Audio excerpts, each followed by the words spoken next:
안녕하세요. 저는 40대 여자이고 이름은 유혜정이라고 합니다.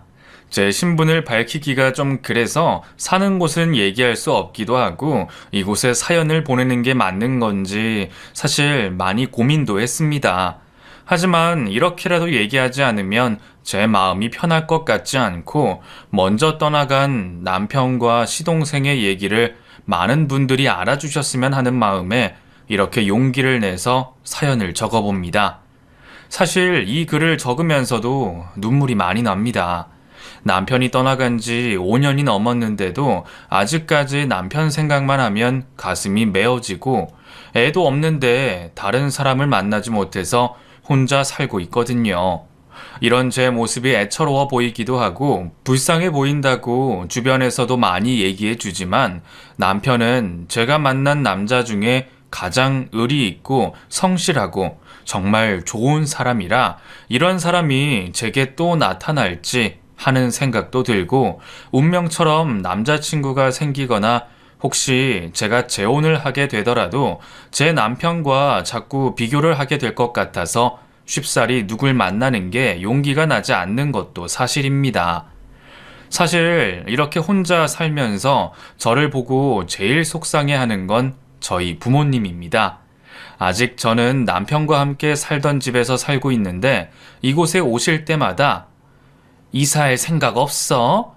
여기 올 때마다 김서방 생각이 나서 좀 그래. 너야 뭐 그 사람이 그리워서 여기 산다고 하지만 언제까지 혼자 지낼 순 없잖아.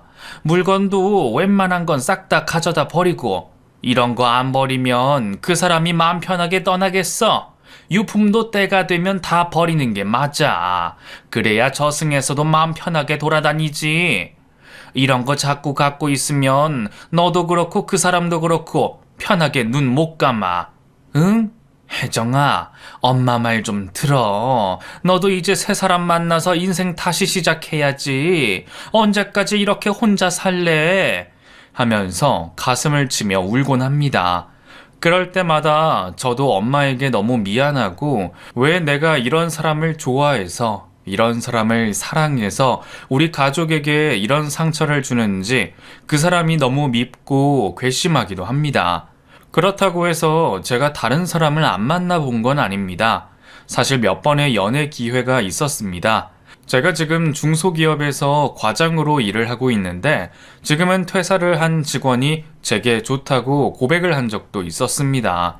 심지어 제 남편이 떠나간 걸 알면서도 자기는 괜찮다고 그 사람과 다르게 오로지 저만 평생을 바라보겠다며 제게 프로포즈까지 했습니다.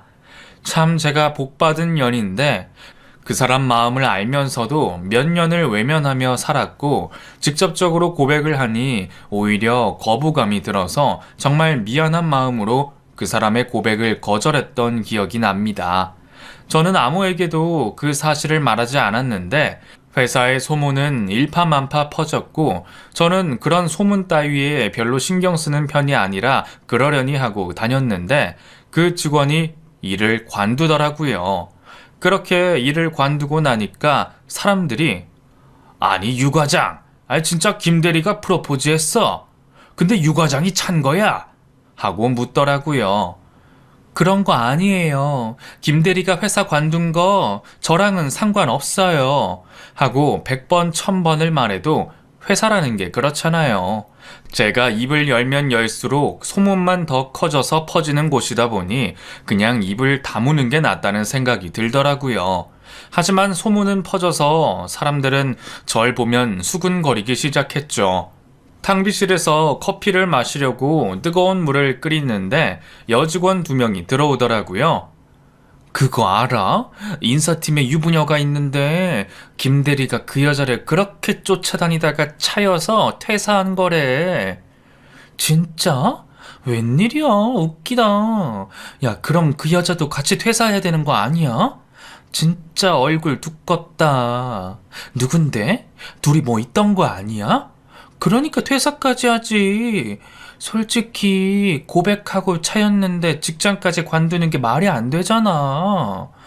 근데 유부녀라며. 대단하다. 어떻게 총각을 꼬셨지? 그 여자도 진짜 난년이네. 하면서 제 얘기를 하더라고요. 솔직히 그 자리에서 외치고 싶었습니다. 그런 거 절대 아니라고. 아무 일도 없었고 일방적으로 나도 고백받은 거라고. 분명히 철벽 쳤는데 그 사람이 일방적으로 내게 접근한 거라고 말하고 싶었습니다. 하지만 괜히 그런 말을 했다가는 소문만 퍼질 것 같아서 아무 말도 하지 않았죠. 그렇게 6개월쯤 지난 나, 퇴근을 하는데 집 앞에 누군가 서 있는 겁니다. 그 사람은 다름 아닌 제게 고백을 했던 김대리였습니다. 어머, 김대리님, 여긴 어쩐 일이세요? 말도 없이 이렇게 갑자기 하고 머뭇머뭇댔더니 저를 빤히 쳐다보면서 봉투를 하나 내밀더라고요. 유 과장님, 저 결혼합니다. 그 과장님한테 그렇게 고백했다가 차이고 나서 저도 홧김에 선봐서 좋은 사람 만났어요. 청첩장 가져왔습니다. 하고 제게 청첩장을 내미는 겁니다. 어머, 축하해요. 제가 결혼식장에 가긴 좀 그렇고 축의금은 꼭 할게요. 그래도 우리 일한 세월이 있고 알고 지낸 시간이 있는데 진짜 너무너무 축하해요. 잘 됐어요. 하고 청첩장을 열어봤는데 세상에 바로 이번 주 주말이더라고요. 당장 이번 주예요? 주말에 내가 하면서 휴대폰을 뒤적뒤적 거렸더니 갑자기 김대리가 제 손목을 잡는 겁니다. 과장님, 저 사실 과장님한테 청첩장 주러 온 거 아닙니다. 과장님, 저 과장님 아직 못 잊었어요. 과장님이 너무 좋은데 이렇게 결혼을 하는 게 맞는 건지 잘 모르겠습니다. 홧김에 선봐서 지금 아내 될 사람이랑 술김에 모텔에 갔는데 그날 아이가 생겼어요. 그래서 결혼까지 하게 된 거긴 한데 자꾸만 과장님 생각이 납니다. 과장님만 저 받아주시면 저 파혼할 수 있어요. 네? 과장님, 저는 진짜 안 되는 겁니까? 왜 저는 안 되는 겁니까? 제가 뭐가 그렇게 부족해서 저를 못 받아주시는 건가요? 하면서 저를 확 끌어안더라고요. 저는 그 사람을 밀쳐내면서 미쳤어요? 당장 가세요. 지금 안 가면 경찰에 신고할 거예요. 오늘 일은 모르는 척 눈 감아 줄 테니까 제발 가세요. 다시는 찾아오지도 말고 한 번만 더 말없이 우리 집에 찾아오면 진짜 경찰 불러요. 당장 가세요. 하고 그 사람을 밀어냈던 일도 있었습니다. 그날 집에 와서 펑펑 울었습니다. 너무 억울하고 분하고 솔직히 제 남편이 살아 있었다면 이런 일을 내가 겪었을까 싶은 생각도 들고 혹시나 이런 일을 겪었어도 남편이 살아만 있으면 그 사람을 찾아가서 주먹으로 한 대 쳐줬을 것 같고 어떻게든 그 사람이 제게 와서 사과를 하거나 아니면 그 결혼을 파토내거나 무슨 방법을 써서라도 복수를 해줬을 것 같다는 생각이 들었습니다. 하지만 현실은 참혹했습니다. 그 큰 집에 저는 늘 혼자였고 매일매일이 똑같았습니다. 회사를 마치고 집에 돌아와 저녁을 대충 챙겨 먹고 TV를 조금 보다가 운동을 다녀와서 씻고 집에 돌아와 책을 보고 잠이 드는 것이 전부였죠. 결혼을 했을 땐 이러지 않았습니다. 저보다도 퇴근 시간이 30분 빨랐던 남편은 항상 일찍 도착해서 같이 먹을 저녁장을 먼저 봐왔죠. 그렇게 마주 앉아 저녁을 먹고 나면 좋아하는 예능 프로그램을 같이 보면서 시간을 보냈고 운동도 같이 다녔습니다. 결혼한 지 5년이 넘었지만 저희 부부는 늘 신혼 같았고 아이가 없었지만 너무너무 행복했습니다. 하지만 제 남편, 저보다 자기 동생이 더 중요했나 봅니다. 사실 남편은 살아생전 동생과 엄청 각별했습니다. 그건 연애 때부터 알고 있던 사실이었죠. 제가 남편을 처음 만난 건 모임에서였습니다. 저는 평소 러닝과 등산을 좋아해서 모임을 2개씩 가입하며 주말에 시간을 보내는 사람이었습니다. 저는 등산 동호회 운영자였고 모임 회원은 10명이었는데 그중 등산을 매주 나오는 사람은 정해져 있었습니다. 5명 내외였는데 모임에 처음 가입한 남자가 첫 등산을 나온 날이었죠. 체력이 아주 바닥이라 제가 뒤에 가며 그 사람을 받쳐줬고 정상에 도착했을 때 환하게 웃으면서 와, 진짜 등산 좋네요. 사람들이 이래서 산에 올라오나 봐요. 하고 저를 보며 환하게 웃던 사람이었습니다. 산 아래서 만날 때까지만 해도 걱정 근심이 많아 보이는 얼굴이었는데 산 정상에 올라와서 활짝 웃는 모습을 보고 저도 그 사람에게 마음이 활짝 열렸습니다. 그렇게 저는 그 사람에게 적극적으로 대쉬했고 저희 둘은 만난 지 한 달 만에 사귀게 됐죠. 그런데 사귀고 나서 제게 하는 말이 혹시 내 동생이랑 같이 밥 한번 먹을래? 하고 말을 하는 겁니다. 동생? 갑자기 왜? 아, 나는 동생이랑 비밀이 없거든. 너랑 사귄다고 말했더니 어떤 사람인지 보고 싶다고 하더라고. 그래서 같이 밥이나 먹으면 어떨까 해서. 어차피 나 동생이랑 같이 살고 있기도 해서 어떻게 해서든 분명 보게 될 텐데 이왕 보는 거 약속 잡고 보면 서로 당황스럽지도 않고 좋잖아. 하고 말을 하더라고요. 만난 지 한 달 만에 가족을 소개시켜준다는 말이 좀 의아하긴 했지만 그래도 이 사람이 절 마음에 들어하는 것 같아서 저도 흔쾌히 허락을 했고 그렇게 동생과 셋이 처음으로 만나 술자리를 가졌습니다. 그런데 그 동생이라는 사람 생각보다 너무 편하고 좋은 사람이더라고요. 절 보더니 꾸벅하고 인사를 하면서 형수님, 저 그냥 형수님이라고 할게요. 실은 형이 이렇게 여자친구를 소개시켜준 거 처음이에요. 너무 영광입니다. 하면서 넉살 좋게 인사를 하는 겁니다. 말이라도 그렇게 해주니 제가 뭔가 특별한 것 같았고 그날 참 재밌게 놀았던 기억이 납니다. 그렇게 남동생과 술 한 잔을 걸치고 나서 2차로 저희 둘만 따로 빠져나왔습니다. 그렇게 둘이 술을 마시면서 내 동생 참 괜찮지? 내 동생이지만 참 괜찮은 놈이야. 하고 맥주를 들이키더라고요. 그러게 둘이 되게 친해 보인다. 응, 맞아. 친해. 둘도 없는 사이야. 어릴 때부터 엄청 의지하고 자랐거든. 실은 우리 엄마가 새엄마야. 엄마는 일찍 돌아가셨고 아빠가 재혼을 했어. 그래서 새엄마 손에 컸는데 이상하게 나이가 들고 시간이 많이 흘러도 정이 잘 안 가네. 물론 새엄마도 그렇겠지. 그래서 어쩌다 보니까 동생이랑 이렇게 각별한 사이가 돼버렸어. 아빠가 재혼을 한 게 우리가 둘 다 사춘기 때라 그랬나 봐. 뭐랄까 의지할 사람이 없으니까 서로한테 기대게 되더라고. 그렇게 둘이 살다 보니까 부모님이랑 연락도 끊기고 이제 가족은 정말 둘뿐이야. 그래서 말인데 그냥 가끔이라도 좋으니까 우리 셋이 같이 시간 보내도 될까? 너만 불편하지 않으면 하고 제게 양해를 구하더라고요. 솔직히 연애 초반이라 남이 데이트에 끼는 게 싫었지만 가끔가다 한 번씩 만나는 건 부담이 없어서 그렇게 하자고 했고 몇 번 만나다 보니 저도 친해져서 마치 제 동생처럼 느껴지더라고요. 4살 정도 어렸는데 나이 차이가 좀 나다 보니 애교도 많고 착하고 너무 좋은 친구더라고요. 거기다가 취업 준비생이라 제가 가끔 용돈을 주면서 꼬박꼬박 제게 선물을 사주곤 했습니다. 형수님, 이거 지나가다 생각나서 샀어요. 마음에 드실지 모르겠어요. 하고 제게 내민 건 다름 아닌 립스틱이었습니다. 세상에, 너무 이쁘다. 내가 이 색 좋아하는 거 어떻게 알았어? 고마워. 근데 다음부터는 이런 거 사지 마. 공부하느라 힘든데 뭘 이런 것까지 신경 써. 그리고 힘든 거 있으면 나한테 말하고. 알겠지? 하고 선물을 마다하곤 했죠.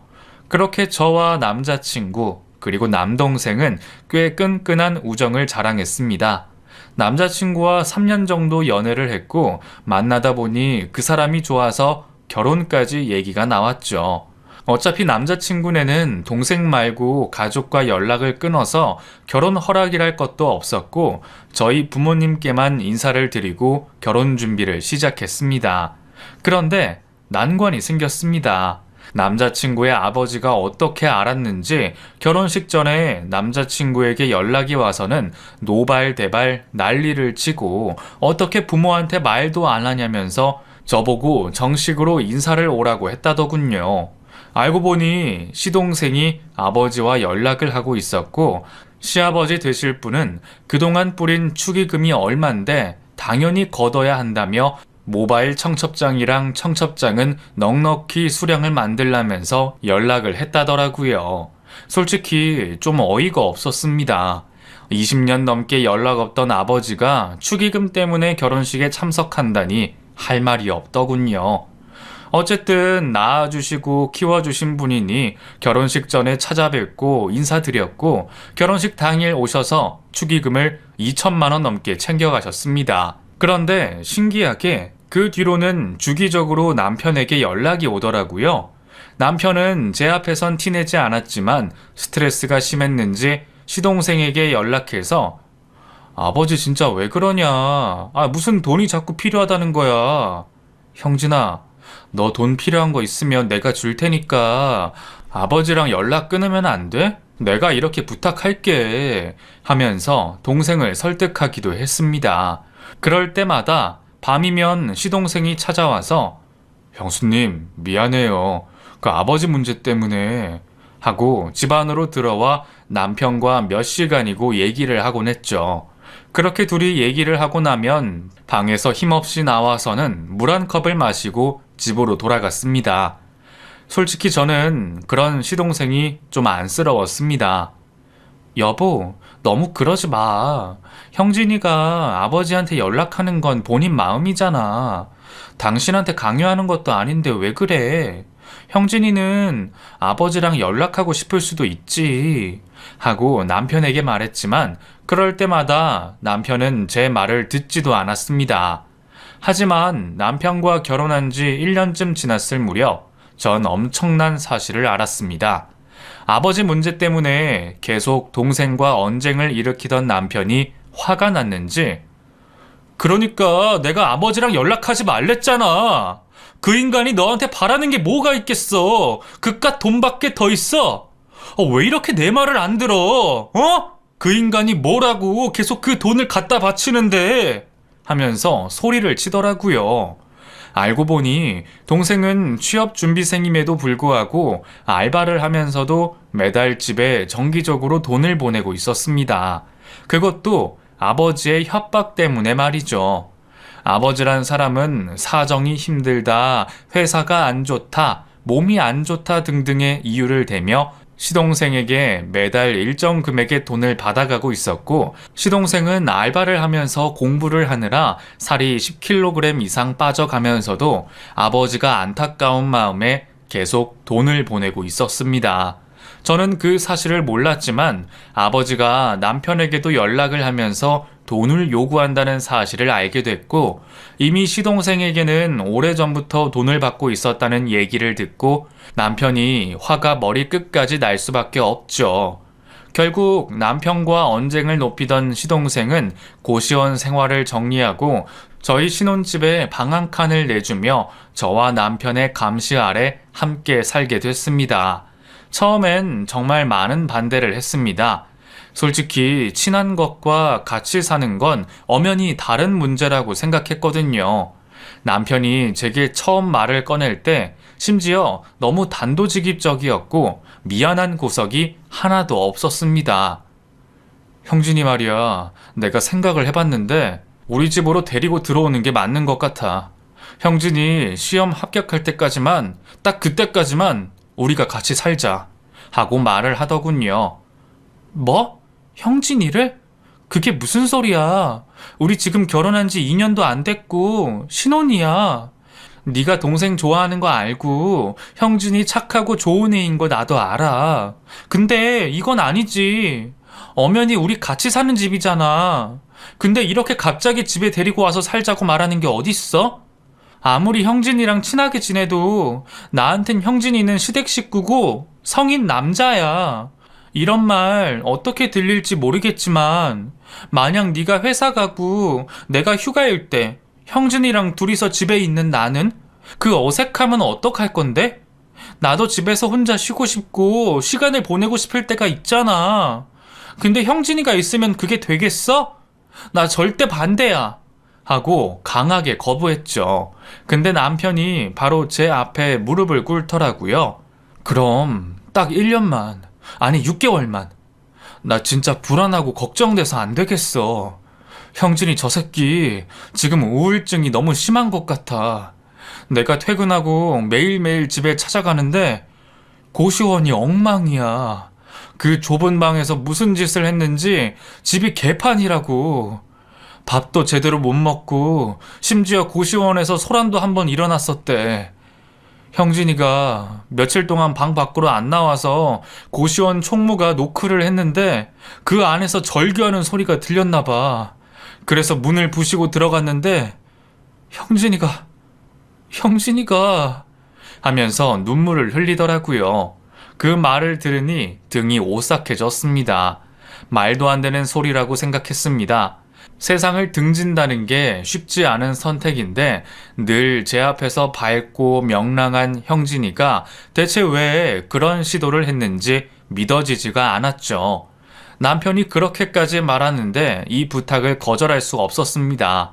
그리고 솔직한 말로 형진이는 남편 동생이기도 했지만 제 동생이라고 해도 될 만큼 저도 너무 좋아하고 저랑도 친한 사이라 그 얘기를 들으니까 마음이 바로 약해지더라고요. 그렇게 남편의 손에 이끌려 시동생과 합가를 하게 됐고 남편은 시동생과 함께 병원에 다니겠다며 일주일에 이틀은 휴가를 내고 동생과 시간을 보냈습니다. 솔직히 초반에는 남편을 뺏긴 느낌도 들었습니다. 단순히 몸살 감기였지만 내가 아플 땐 휴가는커녕 내 옆에 있어주지도 않은 사람이었는데 병증이 다르지만 동생 일이라면 두 발 벗고 나서는 그 사람이 밉기도 했습니다. 하지만 형진이를 본 순간 제 마음도 많이 흔들리더군요. 못 본 사이 살이 많이 빠져서 야위기도 했고 얼굴이 퀭했습니다. 옷가방을 챙겨 고시원 계약을 마치고 저희 집으로 들어온 그날, 형수님 미안해요. 조금만 신세 좀 질게요. 하면서 제게 꾸벅 인사를 하는데 그 얼굴이 너무 안타까웠습니다. 그렇게 시동생은 정신과 치료를 받으며 우울증이 점차 나아져 갔습니다. 휴대폰 번호를 바꾸면서 아버지와 연락이 자연스레 끊겼고 시동생도 아버지와 연락을 안 하니 점점 증세가 나아지는 듯 했죠. 항상 죽상에 알바로 찌들어 보이던 모습과는 달리 저희 집에 들어오면서 사람이 달라지는 모습을 보니 처음에 남편에게 같이 사는 것을 반대했던 게 미안해지고 그래도 생각보다 일찍 마음을 다잡아준 시동생에게 고맙다는 생각도 들었습니다. 그렇게 술자리를 한번 갖게 됐는데 우리 셋이 모여 맥주잔을 들고 건배를 하면서 갑자기 시동생이 고개를 숙여 울더라고요. 형수님, 진짜 미안하고 고마워요. 저 진짜 두 사람 아니었으면 진짜 너무 힘들었을 거예요. 형수님, 특히 진짜 죄송하고 제가 진짜 이 은혜 어떻게든 갚을게요. 너무 감사합니다. 정말 감사해요. 하고 제 앞에 머리를 숙이더라고요. 왜 그래 형진아. 이렇게까지 안 해도 돼. 사실 난 너한테 너무 미안한데 처음에 남편이 너랑 같이 살자고 했을 때 나 반대 많이 했었어. 솔직히 불편할 것 같았고 내가 쉬는 날에도 네가 집에 있으면 마음대로 못 쉴 것 같았고 그냥 셋이 사는 게 마음이 편치 않았어. 지금 생각해보면 내가 왜 그랬나 싶어. 우리 지금 몇 개월 동안 같이 살았지만 트러블 전혀 없고 너도 낮에는 집에 없고 저녁에 같이 모여서 밥만 같이 먹는 것 뿐인데 네가 이렇게 많이 달라질 줄 알았으면 진작 널 먼저 들이자고 할 걸 그랬어. 네가 너무 좋아져서 기뻐, 형진아. 이건 진짜 내 진심이야. 나도 네 누나나 마찬가지야. 우리 알고 지낸 세월 꽤 길잖아. 그리고 우리 가족이잖아. 너한테 형만 있다고 생각하지 마. 누나도 있어. 하고 형진이를 위로해줬습니다. 시동생이지만 정말 제 동생이나 다름없다고 느껴졌고, 가까이에서 우울증 치료도 열심히 받고 약도 잘 챙겨 먹는 모습을 보면서 제가 좀 더 신경 써야겠다는 마음을 먹었습니다. 그리고 지난날의 제 모습을 반성하고 무작정 시댁 식구라고 해서 불편하다고 생각하지 말자고 다짐했습니다. 그렇게 1년을 더 함께 살았습니다. 길다면 길고 짧다면 짧은 시간이었는데 같이 산 기간이 길어질수록 이상하게 시동생의 상태가 갑자기 안 좋아지기 시작했습니다. 잘 하던 알바도 잘리고 공부는 손 놓은 지 오래였습니다. 게을러서 성실하지 못해서가 아니라 매일매일 방 안에 갇혀서 이불 속에만 누워있고 밥도 먹지 않았습니다. 제가 노크를 하고 문 앞에 밥을 갖다 놔도 괜찮아요. 안 먹을래요. 하고 초반엔 말이라도 해줬는데 언젠가부터는 말도 안 하더라고요. 사실 저는 시동생이 방 안에서 뭘 하는지 알고 있었습니다. 어느 날부터인가 밖에 나갔다가 들어오면 방으로 곧장 직행해서 한동안 나오지 않았는데 닫힌 문 사이로 담배 냄새가 진하게 흘러나오곤 했습니다. 심지어 윗집까지 냄새가 올라갔는지 저희 집에 찾아와서는 혹시 집안에서 담배 피워요? 아니, 담배 냄새가 너무 많이 나요. 하고 항의를 한 적도 있었으니 말 다 했죠 뭐. 솔직히 저런 항의가 들어올 때면 저는 너무 당황스럽고 어떻게 말해야 할지 몰라서 그저 죄송하다는 말만 남발하곤 했습니다. 심지어 시동생이 엘리베이터를 타면 동네 꼬마들이 저 아저씨는 맨날 저러고 있어. 무서워. 하면서 엘리베이터에 같이 타지 않고 저희가 먼저 올라간 적도 몇 번 있었습니다. 그런 상황에서 사과를 하는 건 늘 남편과 저였습니다. 미안해 꼬마야. 그럼 아저씨랑 아줌마 먼저 올라갈게. 하고 급하게 문 닫힌 버튼을 눌렀고 시동생은 아무 말도 하지 않았습니다. 저희 집에 온 초반에는 남편 따라 병원도 잘 가고 상태가 좋아지는 듯 했지만 이상하게 시간이 조금씩 흐르면서 상태가 급격하게 나빠지는 모습을 보였습니다. 남편은 걱정이 됐는지 아무래도 병원을 바꿔야 할 것 같아. 형진이가 점점 더 상태가 안 좋아져. 내가 다른 병원 좀 알아볼게. 미안해 여보. 그리고 고마워. 하면서 제게 말을 하더군요.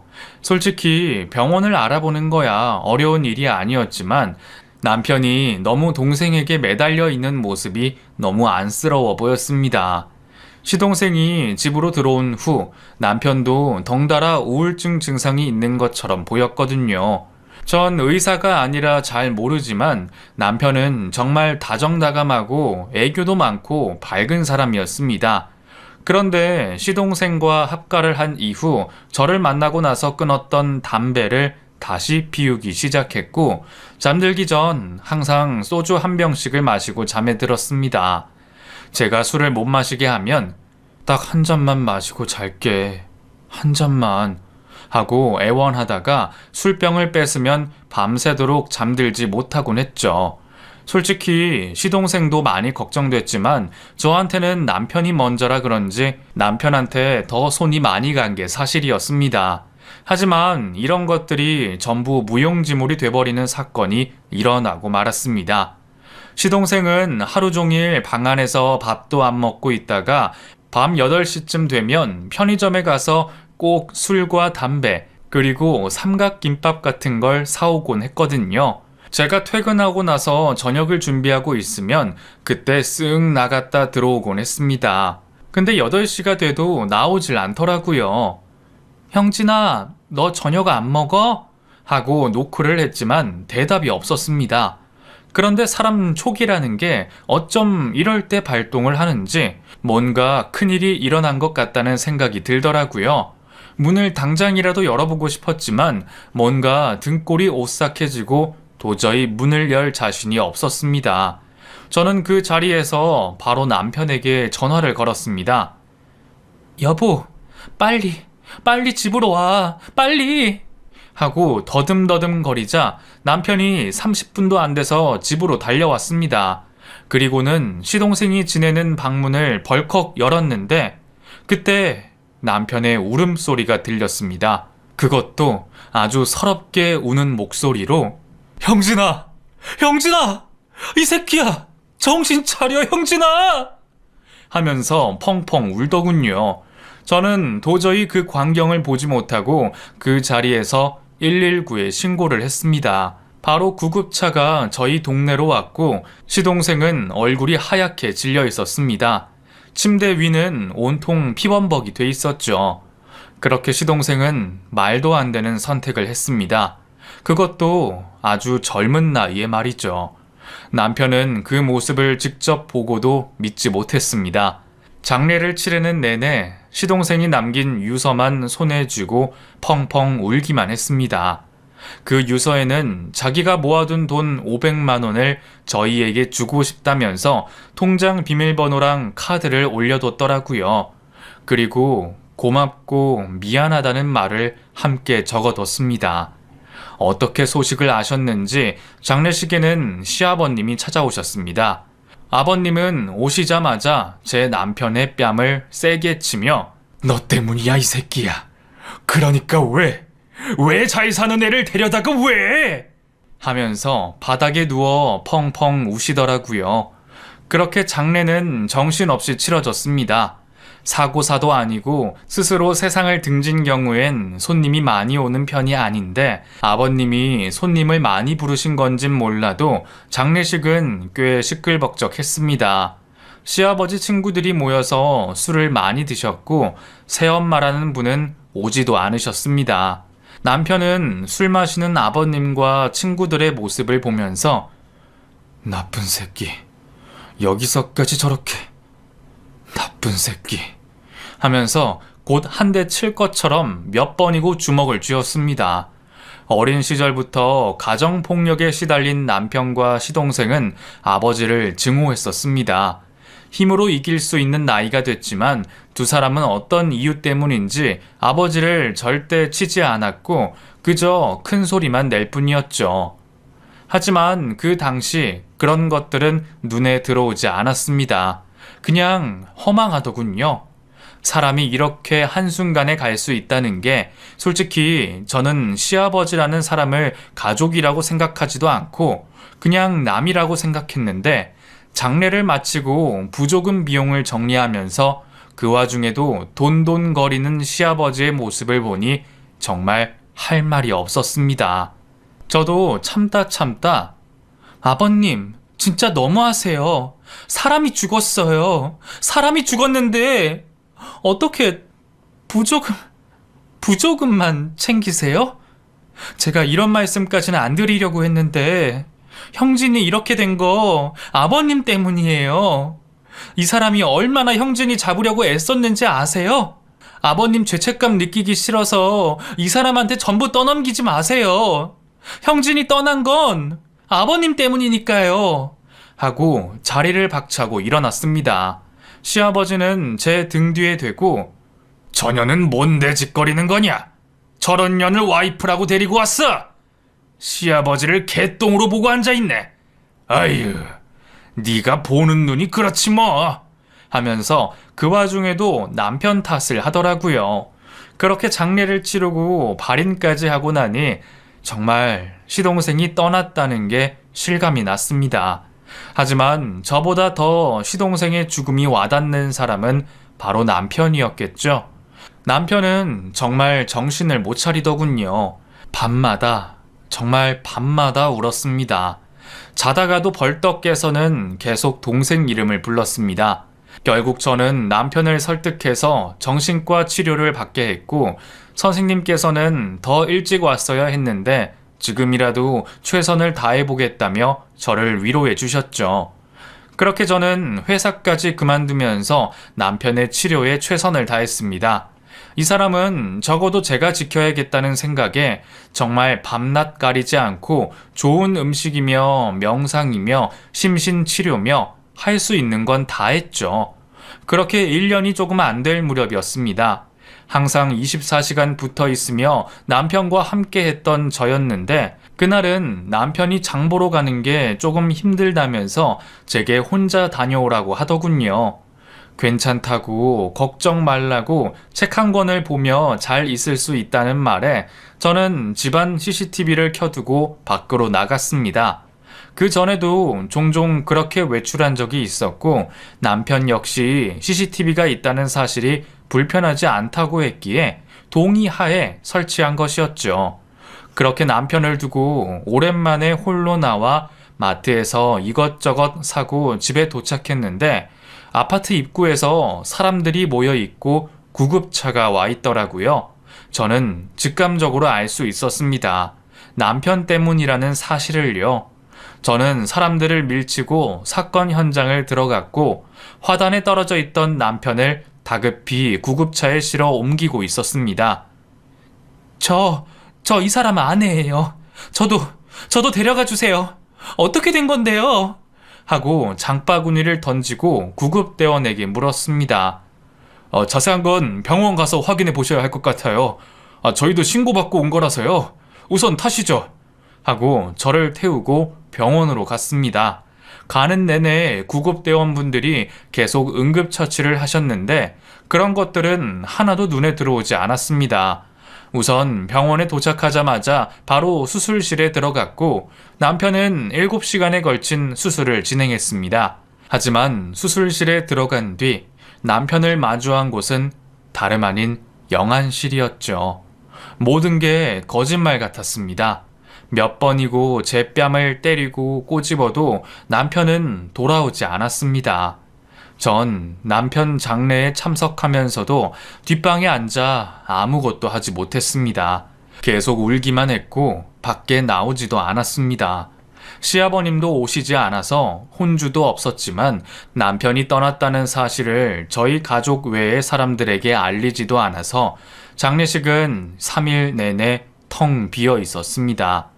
절차대로 남편을 보내고 나서 집으로 돌아와 남편 유품을 정리하기 시작했습니다. 그런데 그땐 경황이 없어서 발견하지 못했던 것들이 하나둘씩 보이기 시작하더라고요. 남편은 죽기 전 제가 미뤄뒀던 냉장고 청소를 전부 해뒀습니다. 베란다 선반에 쌓여있던 물건도 전부 정리하고 그걸 보고 눈물을 멈출 수가 없었습니다. 하지만 엄마가 유품은 꼭 정리해야 한다는 말에 다시 안방으로 들어와 남편 옷을 전부 꺼냈고 하나씩 짐을 싸기 시작했죠. 그런데 눈에 들어온 것이 있었습니다. 바로 화장대 위에 구겨져 있던 종이 한 장이었습니다. 분명 없었던 건데 언제 여기 올라와 있는 건지 모르겠지만 그 종이를 펼쳐보니 남편의 짤막한 유언장이 적혀 있었습니다. 혜정아, 미안해. 널 이렇게 두고 가면 안 되는데 내가 더 이상 견딜 수 없어. 그동안 너한테 빚만 지고 살아서 혹시나 도움이 될까 해서 부탁해둔 게 있어.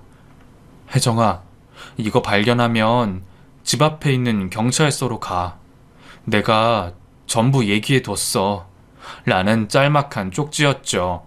저는 그 종이를 들고 집 근처 경찰서로 찾아갔습니다. 그런데 문을 열었더니 안이 꽤 시끄럽더라고요. 뭐야, 대체 여기로 왜 가라는 거야? 하고 혼자 뻘쭘하게 서 있었는데 한쪽 구석에서 경찰관이 큰 소리를 내는 모습을 보게 됐습니다. 아저씨, 진짜 왜 이러세요? 아저씨가 누군데요? 그걸 어떻게 증명하냐고요? 이거 놓으세요. 진짜 손 떼시라고요. 하면서 소리를 치더군요. 웬 남자와 실랑 일을 하고 있던 경찰은 저를 보더니 깜짝 놀라더군요. 혜정씨? 아유, 드디어 왔네. 아니, 왜 이렇게 늦었어요? 명진이가 왔다 간지 일주일도 넘었는데. 아무튼, 진짜 내가 이거 지키느라 얼마나 힘들었는데. 명진이 이 새끼, 여행 갔다 돌아오면 진짜 내가 술 사라고 할 거야. 혜정씨, 근데 혹시 이 사람 알아요? 진짜 힘이 장사네, 장사야. 하면서 가방 하나를 두고 두 사람이 싸우고 있더라고요. 그런데 그 뒷모습은 다름 아닌 시아버지였습니다. 아버님이 여기 왜 계세요? 하고 물었더니 얼굴이 시뻘개져서는 빨리 내놔요! 나 가야 되니까! 내가 명진이 애비라니까! 얼굴 보면 모르겠어! 명진이가 나한테 맡긴 거라고! 진짜 경찰이 이래도 됩니까? 내가 명진이 아빠라고! 하면서 경찰이랑 가방 하나를 두고 힘겨루기를 하고 있는 겁니다. 경찰서에 있던 그 경찰은 다름 아닌 제 남편의 오래된 친구였습니다. 한 직장에서 같이 일하다가 회사를 관두고 경찰 공무원 시험에 합격한 친구라 저도 잘 알고 있었죠. 몇 번 같이 술도 마셨고 두 사람 우정이 각별해서 가끔 연락도 했었고요. 그런데 저희 집 근처 지구대에 발령받았다는 사실은 모르고 있었습니다. 그런데 가방 하나를 두고 싸우는 모습을 보니 남편이 맡겨둔 거라는 걸 확신할 수 있었고 시아버지가 남편의 유언장을 먼저 본 듯 했습니다. 그렇게 두 사람이 실랑이를 하다가 가방끈 하나가 끊어져서 안에 있던 내용물이 전부 쏟아졌습니다. 그 속엔 5만 원짜리 수십, 아니 수백 장이 들어있었습니다. 그걸 보고 놀란 경찰은 아니 이게 뭐야? 웬 돈이야? 이 미친 새끼 나한테 이런 걸 왜 맡긴 거야? 혜정씨 이거 다 뭐예요? 명진이한테 전화 좀 해봐요. 그리고 이 사람 진짜 시아버지 맞아요? 왜 이래 진짜? 하고 시아버지를 꽉 잡으면서 놓지 않더라고요. 시아버지는 몸부림치며 내 거라니까! 저거 내 돈이야 이 새끼들아! 내놔! 야 며느라! 내가 네 시아버지 맞잖아! 저건 명진이가 나한테 남겨준 건데 왜 나한테 안 주냐? 내 말이 맞아 틀려? 하면서 고함을 쳤습니다. 경찰서 안은 5만 원짜리 돈이 뿌려진 상태로 난리가 났고 시아버지는 그 돈을 줍겠다고 몸부림을 쳤습니다. 저는 그 자리에서 돈이고 나발이고 그냥 눈물만 펑펑 흘렸습니다. 친구는 아무것도 모르는 것 같았습니다. 남편이 떠났다는 것도, 떠나기 전 이곳에 찾아와 돈을 맡겨놨던 것도 아무것도 정말 모르는 것 같았습니다. 시아버지를 경찰서 밖으로 쫓아낸 친구는 겨우 문을 잠그고 혜정씨, 우선 이거부터 정리하죠. 얘기는 나중에 듣고 우선 이거부터 같이 정리해서 챙겨가요. 제가 저 사람은 어떻게든 해볼 테니까 우선 정리부터 하고 돈을 줍기 시작했습니다. 같이 있던 대원들도 돈을 주어 가방에 넣어줬고 저는 그 가방을 들고 남편 친구의 도움을 받아 경찰서 뒷문으로 나왔습니다. 친구는 저를 친정집까지 태워다 줬고 차에서 내리면서 저는 그 경찰관에게 남편이 세상을 떠났다는 사실을 전해줬습니다. 이제 막 장례를 치렀고 남편을 잘 보내주고 왔다고 말했죠. 그러다 유언을 발견해서 이곳에 왔다고요. 그랬더니 친구는 놀람을 감추지 못하며 말하더군요. 그래서 이 새끼가 어쩐지 이상했어. 그 새끼 이렇게 갈 거면 나한테 말이라도 해주지. 가방 하나 맡겨놓고 절대 아무도 주지 말라고 무조건 혜정씨한테만 건네주라면서 열어보지도 말라고 하더라고요. 믿을 만한 사람이 없다면서 저한테 꼭 좀 부탁한다고 그렇게 애원하고 갔어요. 나쁜 새끼. 진짜 미친 새끼. 대체 왜 나한테 이런 하면서 훌쩍거리며 울더라고요. 고마워요. 정말 고맙습니다. 남편이 믿을 만한 사람이 정말 진욱씨 뿐이었나 봐요. 진짜 고마워요, 진욱씨. 남편과의 마지막 약속을 지켜줘서 정말 고맙습니다. 정말 생각도 못했어요. 시아버지가 거기서 그러고 있을 거라곤 정말 몰랐어요. 진욱 씨 아니었다면 이 돈 전부 시아버지가 가져갔을 거예요. 남편이 아버지랑 사이가 엄청 안 좋았거든요. 어쩌면 아버지가 자기 돈을 전부 가져갈까봐 믿을 만한 진욱 씨한테 이걸 맡긴 걸지도 몰라요. 정말 고마워요. 정말 고마워요. 하고 몇 번이나 허리 숙여 인사했습니다. 그 뒤로 저는 진욱이라는 그 친구는 종종 제게 연락해서 남편 납골당에 찾아가 인사를 하겠다며 주소를 물었습니다.